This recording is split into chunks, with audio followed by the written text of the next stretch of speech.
ಯೌವನಸ್ಥರು ಏನಾದ್ರು ಕೆಲಸ ಮಾಡಿದ್ರೆ ಅವರು ಟೈರ್ಡ್ ಆಗ್ತಾರ? ಜಾಸ್ತಿ ಆಗಲ್ಲ. ಅದೇ ಮುದುಕರಿಗೆ ಏನಾದ್ರು ಮಾಡಕ್ ಕೊಡಿ, ಏನ್ ಮಾಡ್ತಾರ ಅವರು? ಟೈರ್ಡ್ ಸಾಕಾಗ್ಬಿಡೋದು ಅವ್ರಿಗೆ. ಅದಕ್ಕೆ ಜಾಸ್ತಿ ಕೆಲಸ ಕೊಡಲ್ಲ. ವಜೆ ಕೆಲಸ ಮಾಡ್ತಾರ? ಪಾಪ ಮಾಡಲ್ಲ. ನೋಡಿ, ಇವೆಲ್ಲ ಹೋಗಿ ಕೆಲಸ ಕೇಳಿದ್ರೆ ಮುದುವರಿಗೆ ಎಂತ ಕೆಲಸ ಕೊಡ್ತಾರ ಗೊತ್ತಾ? ಕುತ್ಕೊಂಡು ಮಾಡಕ್ ಕೊಡ್ತಾರ. ದೊಡ್ಡವರಿಗೆ, ಯೌವನಸ್ಥರಿಗೆ ತಿರುಗಾಡವು, ಎದ್ದು ಹೊಡೆದಾಡವು, ಹಂಗ್ ಮಾಡಕ್ ಕೊಡ್ತಾರ. ಹೌದಿಲ್ಲ? ಒಂದು ವೇಳೆ ಅಂಥವ್ರು ಏನಾದ್ರೂ ಸ್ಟಾಪ್ ಆದ್ರೆ ಆಗ್ಬೋದು. ದೇವರನ್ನು ನಿರೀಕ್ಷಿಸೋರು ಮುದ್ದರಾಗ್ಲಿ ಯಾರೇ ಆಗ್ಲಿ, ಅವರು ರೆಕ್ಕೆಗಳನ್ನು ಚಾಚಿ ಬೇರೆ ಯಾರೇ ಹೋಗ್ತಾರಂತೆ, ಬಲಗೊಳ್ತಾರಂತೆ. ಯೆಹೋವನ ನಿರೀಕ್ಷಿಸೋರು ಏನ್ ಬಂದಾರಂತೆ? ಯೆಹೋವನ ನಿರೀಕ್ಷಿಸೋರು ಏನ್ ಹೊಂದುತ್ತಾರಂತೆ? ಬಲ ಹೊಂದುತ್ತಾರಂತೆ. ಇವತ್ತು ನೀ ದೇವರಲ್ಲೇ ನೀನು ನೋಡುವಾಗ ಆತನು ಹೊಸ ಬಲ ನಿನಗೆ ಕೊಡ್ತಾನೆ. ನಿನ್ನ ಶಾಪ ತಲೆಮಾರುಗಳಿಂದ ಬಂದಿರ್ತಾವಲ್ಲ, ಆ ಶಾಪಗಳನ್ನ ಬ್ರೇಕ್ ಮಾಡ್ತಾನೆ ದೇವರು. ಏನ್ ಮಾಡ್ತಾನೆ?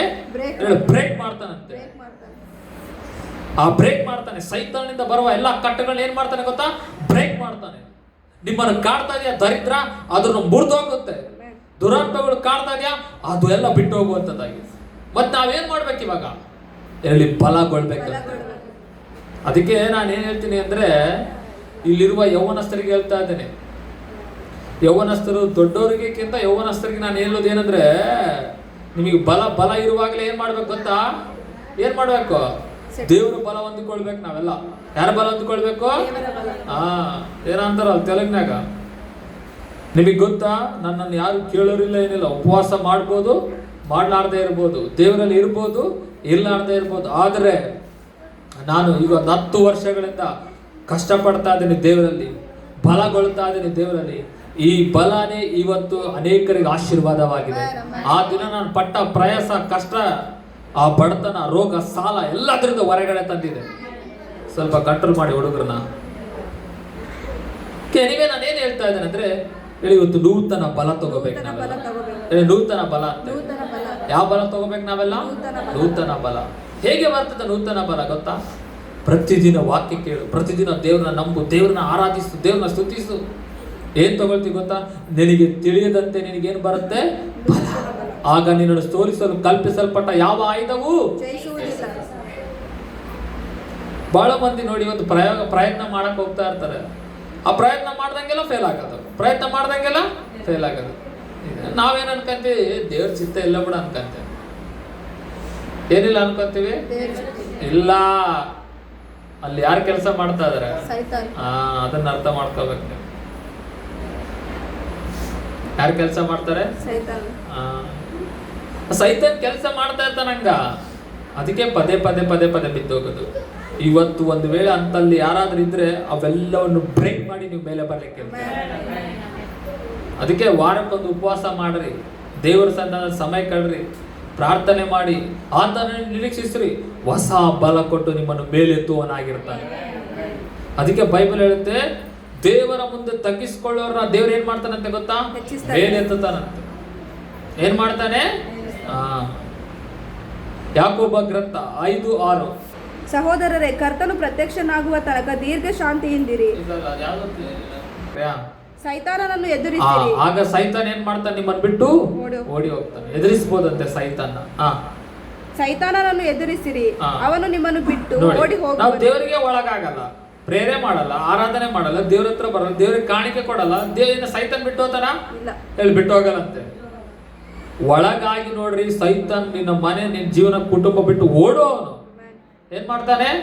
ಎಲ್ಲೆಲ್ಲ ಕೊಡಬಿಡ್ತಾನೆ. ಅದಕ್ಕೆ ನಾವು ಬಲಗೊಳ್ಬೇಕು. ನಾವು ಯಾರಲ್ಲಿ ಬಲಗೊಳ್ಬೇಕು? ನಾವೆಲ್ಲ ದೇವರಲ್ಲಿ ಬಲಗೊಳ್ಳೋ. ಈ ಯಾವಾಗ ಒಬ್ಬ ಮನುಷ್ಯನು ದೇವರಲ್ಲಿ ಬಲಗೊಳ್ತಾನಲ್ಲ, ಅದಕ್ಕೆ ನಾವು ಆತ್ಮದಲ್ಲಿ ಬಲಗೊಂಡಾಗ ತಿಳಿಯದಂತೆ ಎಲ್ಲಾ ಕ್ಷೇತ್ರದಲ್ಲಿ ಆರೋಗ್ಯವಂತರಾಗ್ತೀವಿ, ನಾವು ಐಶ್ವರ್ಯವಂತರಾಗ್ತೀವಿ, ಬಿಡುಗಡೆ ಹೊಂದುತ್ತೀವಿ, ಸಮೃದ್ಧಿ ಹೊಂದುತ್ತೀವಿ ನಾವು. ಅದಕ್ಕೆ ನಿನಗೆ ಕಷ್ಟ ಆಗ್ಲಿ, ಏನೇ ಇರಲಿ, ಆ ಪ್ರಾರ್ಥನೆಗೆ ಟೈಮ್ ಮಾತ್ರ ತೆಗೆದಿಡು, ಉಪವಾಸಕ್ಕೆ ಟೈಮ್ ಮಾತ್ರ ತೆಗೆದಿಡು, ದೇವರ ಸನ್ನಿಧಾನದ ಸಮಯ ಕಳೆಯೋದು ಮಾತ್ರ ಬಿಟ್ಕೊಡ್ಬೇಡ. ನಾಳೆ ಮಾಡೋಣಳು, ಬರೋ ತಿಂಗಳು ಮಾಡೋಣಳು, ಹಂಗೆ ಅನ್ಕಂತ ಯಾವಾಗ ಹೋಗ್ತೀವಿ ಗೊತ್ತಾ? ಕುಣೆಗೆ ಹೋಗ್ಬಿಡ್ತೀವಿ. ಎಲ್ಲಿಗೆ ಹೋಗ್ತೀವಿ? ಕುಣೆಗೆ ಹೋಗ್ಬಿಡ್ತೀವಿ. ಅದಕ್ಕೆ ಇವತ್ತೇ ರಕ್ಷಣೆ ದಿನ ಅಂತೆ. ಯಾವತ್ತು? ಇವತ್ತೇ. ಶಾಪಿಂಗ್ ಮಾಡ್ಬೇಕು ಅನ್ಕೋತೀವಿ, ಯಾವತ್ತು ಹೋಗ್ತೀವಿ? ಬರೋ ತಿಂಗಳು ಹೋಗ್ತೀವ? ಯಾವತ್ತು ಅನ್ಕೊಂತೀವಿ ಅವತ್ತಿಲ್ಲ, ಒಂದು 2 ದಿನದಾಗೆ ಮಾಡಿ ಮುಗಿಸ್ಬಿಡ್ತೀವಿ. ಎಷ್ಟು ಮಂದಿಗೆ ಅರ್ಥ ಆಗ್ತದೆ? ಅದಕ್ಕೆ ಕೆಲವೊಂದು ಮಾಡುವಾಗೆ ಮಾಡಿಬಿಡ್ಬೇಕು. ಯೌವನ ಕಾಲದಲ್ಲೇ ದೇವರಿಗೆ ಒಳಗಾಗ್ಬೇಕಂತೆ ನಾವು. ಇಲ್ಲಿ ಯೌವನಸ್ಥರು ಯಾರಿದ್ರೆ ಅವ್ರಿಗೆ ಹೇಳ್ತಾರೆ ದೇವರು. ಯೌವನ ಕಾಲದಲ್ಲಿ ಯಾರಿಗೆ ಒಳಗಾಗಬೇಕು? ಹುಡುಗಿಗೆ ಒಳಗಾದ್ರೆ ಏನು ಬರಲ್ಲ, ಹುಡುಗಿಗೆ ಒಳಗಾದ್ರೆ ಏನು ಬರಲ್ಲ, ಪರಿಸ್ಥಿತಿಗೆ ಒಳಗಾದ್ರೆ ಏನು ಬರಲ್ಲ. ದೇವರಿಗೆ ಒಳಗಾಗು, ನಿನ್ನನ್ನು ಅದ್ಭುತವಾಗಿ ನೆಕ್ಸ್ಟ್ ಲೆವೆಲ್ ದೇವರು ನಡೆಸ್ತಾರೆ. ಓಕೆನಾ? ನೋಡಿ, ಇವೆಲ್ಲ ಕೆಲವೊಂದು ಈ ಸಿಂಪಲ್ ವಿಷಯಗಳನ್ನ ನಾವು ಮಾಡಿಬಿಟ್ರೆ ಸಾಕು, ನಮ್ಮ ಲೈಫ್ ಎಲ್ಲ ಆಶೀರ್ವಾದವಾಗಿರುತ್ತೆ. ಅದಕ್ಕೆ ಓವರ್ ಆಲ್ ಆಗಿ ದೇವರ ಆತ್ಮ ಇವತ್ತೇನು ಹೇಳ್ತಾ ಇದ್ದಾನೆ ಅಂದ್ರೆ, ನಾವು ಹೋರಾಡೋದು ಯಾರ ಹತ್ರ ಅಂತೆ? ಮನುಷ್ಯರ ಹತ್ರ ಹೋರಾಡಲ್ಲ. ನಾವು ಆ ಮನುಷ್ಯರ ಹಿಂದೆ ಇದ್ದು ಕೆಲಸ ಮಾಡೋ ಶಕ್ತಿಗಳ ಹತ್ರ ಹೋರಾಡ್ತೀವಿ. ಅದಕ್ಕೆ ಮಾಟ ಮಂತ್ರಕ್ಕೂ ಕೂಡ ಒಂದು ಏನಿದೆ ಇವತ್ತು? ಶಕ್ತಿ ಇದೆ. ಅದಕ್ಕೆ ಮಾಟ ಮಂತ್ರಕ್ಕೆ ಒಂದು ಶಕ್ತಿ ಇದೆ. ಆ ಶಕ್ತಿಯನ್ನು ನಾವು ಗೆಲ್ಬೇಕಂದ್ರೆ ನಮಗೊಂದು ಏನಿರ್ಬೇಕು? ದೇವರ ಬಲ ಇರಬೇಕು. ನಿಮಗೆ ಬಲ ಕಡಿಮೆ ಅಲ್ವಾ? ಅದಕ್ಕೆ ಸೇವಕರನ್ನ ಕರೆಸ್ಬೇಕು, ಹೇಳ್ಬೇಕು, ಅದನ್ನ ಬಲವನ್ನು ಏನ್ ಮಾಡ್ಬೇಕು? ಮುರಿದು ಹಾಕ್ಬೇಕು. ಮತ್ತೆ ಬರ್ತದೆ, ಮತ್ತೆ ಮುರಿಬೇಕು, ಮತ್ತೆ ಬರ್ತದೆ, ಮತ್ತೆ ಮುರಿಬೇಕು. 1 ಸಲ 2 ಸಲ 3 4 ಸಲ 5 ಸಲ 6ನೇ ಸರಕ್ಕ ಆ ಬಲ ಎಲ್ಲ ನಾಶ ಆಗ್ಬಿಡುತ್ತೆ. ಏನಾಗುತ್ತೆ? ಅದು ಅದಕ್ಕೆ ದೇವರ ಕಂಚು ನಮ್ಮ ಸುತ್ತಮುತ್ತ ಇರ್ತದೆ. ಇವತ್ತು ಯಾರ ಕಂಚು ಇರ್ತದೆ? ಅದಕ್ಕೆ ನಂಬಿಕೆಯಲ್ಲಿ ನಾವೇನಾಗಬೇಕು ಗೊತ್ತಾ? ಸ್ಟ್ರಾಂಗ್ ಆಗಬೇಕು. ಭಯ ಪಡಬೇಡ, ಚಿಂತೆ ಮಾಡಬೇಡ, ನಿರಾಶನ ಆಗ್ಬೇಡ, ಕುಗ್ಗಿ ಹೋಗ್ಬೇಡ, ಏನಾಗುತ್ತೋ ಲೈಫ್ ಅಂತ ಅನ್ಕೋಬೇಡ. ದೇವರು ನಿನ್ ಜೊತೆಗಿದ್ದಾನೆ, ಎಲ್ಲವೂ ಆಶೀರ್ವಾದವಾಗಿರುತ್ತೆ. ಯಾರ ಜೊತೆಗಿದ್ದಾರೆ ಹೇಳಿ? ಇವತ್ತು ನಮ್ಮ ಜೊತೆಗಿದೆ, ದೇವರಿದ್ದಾನೆ ಅಂತ ಹೇಳಿ. ಅದಕ್ಕೆ ಯಾವ ಮಾಟ ಮಂತ್ರಕ್ಕೂ ಏನ್ ಮಾಡ್ಬಾರ್ದು ಇವತ್ತು? ಡೌಟ್ ಬಂತ ಕ್ಲಿಯರ್ ಮಾಡ್ಕೊಂಡ್ಬಿಡು. ಅನಿಸ್ತಾ ಇದೆಯಾ? ಕ್ಲಿಯರ್ ಮಾಡ್ಕೊಂಡ್ಬಿಡು. ಅಯ್ಯೋ ಆಯ್ತಾ ಇಲ್ಲ ಇವತ್ತು ಮಂಜಾಣ ಎಲ್ಲ ಹೇಳ್ಬಿಡ, ಹಂಗ ದೆವ್ವಗಳದ ಅನ್ಕಂತ ಇದೀರಾ, ಭೂತಗಳು ಅನ್ಕಂತ ಇದೀರಾ? ಡೌಟ್ ಬೇಡ, ಡೌಟ್ ಬೇಡ ಅಂತ ಹೇಳಿ ಕ್ಲಿಯರ್. ನೋಡಿ, ಯಾವಾಗೋ ಒಂದ್ಸಲ ತಲೆನೋವು ಬರೋದೇ ಬೇರೆ, ಯಾವಾಗ್ಲೂ ತಲೆನೋವು ಬರೋದೇ ಬೇರೆ. ಎಷ್ಟು ಮಂದಿಗೆ ಅರ್ಥ ಆಯ್ತು? ಯಾವಾಗ ಒಂದ್ಸಲ ಬರೋದೇ ಬೇರೆ, ಯಾವಾಗ್ಲೂ ಬರೋದೇ ಬೇರೆ. ಯಾವಾಗ ಒಂದ್ಸಲ ಬರ್ತಾ ಇರ್ತತೆ, ಬಂದು ಹೋಗ್ಬಿಡ್ತತೆ, ಅದು ಬೇರೆ. ದಿನಾ ತಲೆನೋವಲ್ಲೇ ಮುಳುಗತ್ತಲ್ಲ, ಅವಾಗ ಡೇಂಜರ್. ಅದು ಏನದು? ಡೇಂಜರ್. ಒಂದಿನ ಹೊಟ್ಟೆ ನೋವು ಬಂದ್ರೆ ಓಕೆ, ಬಟ್ ಪದೇ ಪದೇ ಹೊಟ್ಟೆ ನೋವು ಬಂದ್ರೆ ಎಲ್ಲೋ ಡೇಂಜರ್ ಹೇಳಿ, ಎಲ್ಲೋ ಡೇಂಜರ್ ಆಗಿದೆ. ಇದನ್ನ ಅರ್ಥ ಮಾಡ್ಕೊಂಡ್ಬಿಡ್ಬೇಕು. ಜ್ವರ ಬಂತ ಒಂದಿನ ಬಂದ್ರೆ ಓಕೆ, ಬಟ್ ಜ್ವರ ಎಲ್ಗೋ ತಗೊಂಡು ಹೋಗ್ತಾ ಇದ್ದ, ಅದು ಡೇಂಜರ್. ಎಷ್ಟು ಮಂದಿಗೆ ಅರ್ಥ ಆಯ್ತು?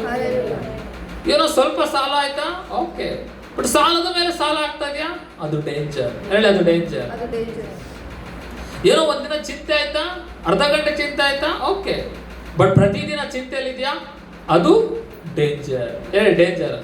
ಅಯ್ಯೋ 1 ತಿಂಗಳು ಕೆಲಸ, 2 ತಿಂಗಳು 3 ತಿಂಗಳು ಕೆಲಸ ಸಿಕ್ಕಿಲ್ಲ, 1 ವರ್ಷ ಸಿಕ್ಲಿಲ್ಲ ಓಕೆ, ಬಟ್ 10 ವರ್ಷ ಆದ್ರೂ ಸಿಗಲಿಲ್ಲ, ಅದೇ ಡೇಂಜರ್. ಏನದು? ಡೇಂಜರ್.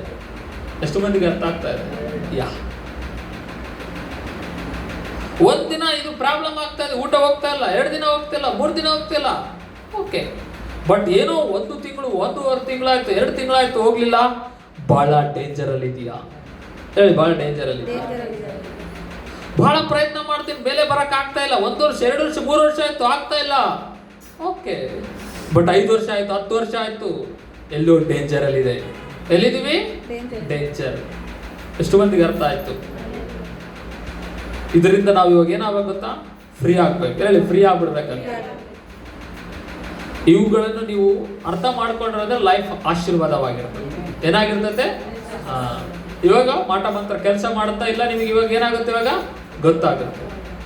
ಮೊಬ್ಬಿದ್ದೆ 1 ದಿನ 2 ದಿನ 3 ದಿನ 1 ವಾರ ಮೊಬ್ಬೈದ್ದೀನಿ, ಯಾಕೋ ಗೊತ್ತಿಲ್ಲ, ಬಟ್ 2ನೇ ವಾರ 3ನೇ ವಾರ ಮೊಬ್ಬೈತೀನಿ, ಒಂಥರ ಆಗ್ತೈತೆ ಅಂದ್ರೆ ಡೇಂಜರ್ ಅಲ್ಲಿ ಇದೆಯಾ. ಇಮಿಡಿಯೇಟ್ಲಿ ಏನ್ ಮಾಡ್ಬೇಕು? ಸೇವಕರನ್ನ ಮೀಟ್ ಹಾಕೊಡ್ಬೇಕು. ಯಾರನ್ನ ಮೀಟ್ ಆಗ್ಬೇಕು? ಫಾಸ್ಟರ್ನ. ನಾನು ಇಲ್ಲಿ ಡಾಕ್ಟರ್ ಹತ್ರ ಹೇಳ್ತಾ ಇಲ್ಲ, ಬೇರೆ ಹತ್ರ ಹೇಳ್ತಿಲ್ಲ, ಸೇವಕರನ್ನ ಮೀಟ್ ಹಾಕ್ಬೇಕು, ಪ್ರೇಯರ್ ಮಾಡ್ಕೋಬೇಕು, ಹೇಳ್ಬೇಕು ಸೇವಕರ ಹತ್ರ. ಅವಾಗ ಕ್ಲಾರಿಟಿ ಕೊಡ್ತಾರೆ. ಏನ್ ಕೊಡ್ತಾರೆ? ಕ್ಲಾರಿಟಿ.